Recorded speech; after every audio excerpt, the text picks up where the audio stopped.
Watch out for this parking ticket scam happening right now. I'm Kurt the Cyber Guy, and the Better Business Bureau is warning of a new twist on an old scam. Like most drivers, you've probably seen the dreaded ticket plastered on your windshield after returning to your car. It usually means paying a hefty fine if you're in the wrong.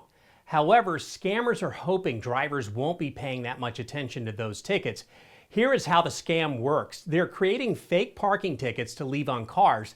The notice will prompt victims to scan a QR code or visit a website to enter payment information. They trick you into believing that you need to pay a fine for not displaying a parking receipt or that you have an outstanding parking violation pending. Don't get suckered. These are scams designed to slyly get into your personal and financial information, or they'll end up tricking smart people into clicking a link that could potentially install malware on your device.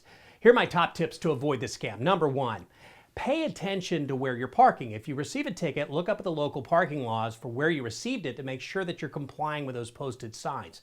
Number two is to look real carefully at any ticket or citation you receive. Scammers will imitate official logos, making them look legit. Before you do anything though, do an internet search on your own to check what the ticket website is for that area. Make sure you're not falling for a fake. Next, if you're asked to send a check, make sure you're looking carefully at who it says your ticket should be made out to. Any real parking tickets will require checks be made out to specific government divisions or departments.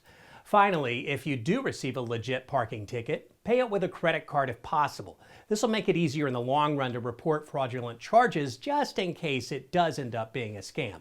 Want to get smarter about scams unfolding right now? Head to cyberguy.com and sign up for my free newsletter.